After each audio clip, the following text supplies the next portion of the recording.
It started in 2011, which in Lakes District terms was kind of still the middle of the GFC, if you like.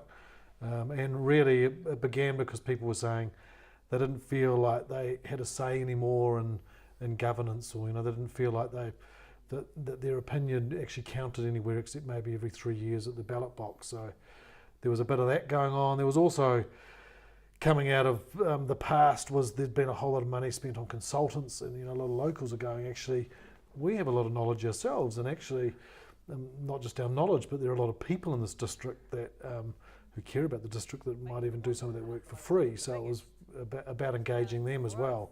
And I suppose out of that then the process began, and then obviously the end of that, after all of our forums, our volunteer task forces, who then produce reports that then go to relevant agencies, the question always comes back to, well, how much has been done? And we've always said, a bit like when Whistler 2020, which our Shaping Our Future is roughly modelled on, in Whistler I think 80% of the recommendations were picked up by the municipality. So we haven't actually got to ticking all that off yet to go, actually, of all of our recommendations, who's done what. And that's another one that is on our priority list, because people like to go, well, actually, I spent all this time, I did all this work voluntarily, did the action get put into place? So it is a bit of a journey, but that's obviously one of the goals of Shaping Our Future, is to make sure that we can prove that action is taken from the recommendations. Now, for people living in Queenstown, all the issues seem to be really clear. Who pays for infrastructure, how we cope with tourist growth, how traffic is managed, how we somehow look after the environment. It seems through all of your reports you've reached some good, strong answers to a lot of those issues. But what comfort can people take that they will be translated, as with the Canadian model, into a very high rate of reality?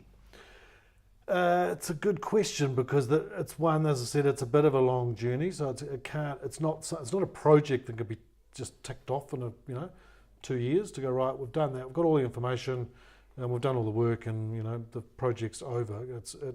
It actually is based on a model that actually never ends. It actually resets its benchmark. So that's definitely one of the challenges.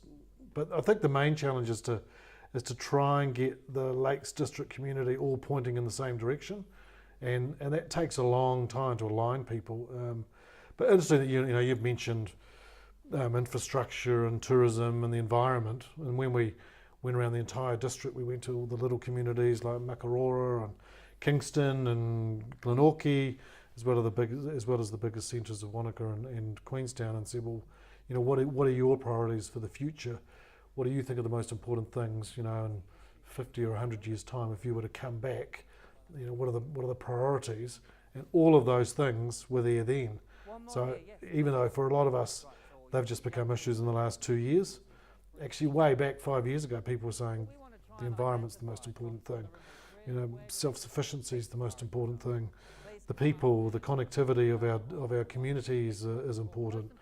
The infrastructure, the urban and rural design, so it's actually all starting to line up, and it was back then, and it's getting people to understand through our forum process where we've all agreed that we want to go.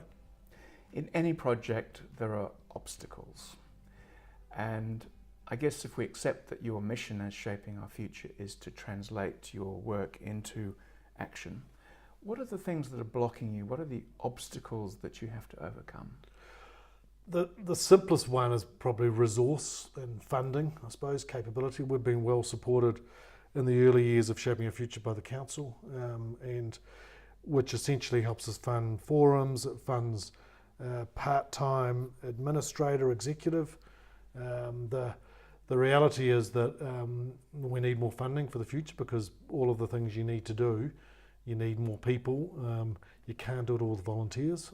So how much support have you had in terms of financing from the council and that type of thing? Over the last 4 years, we've received $50,000 a year from the council, so quite substantial. And it's one that I suppose we've got an aspiration that actually disappears. That in the future, the people and the businesses contribute, and we're not beholden in any way to council.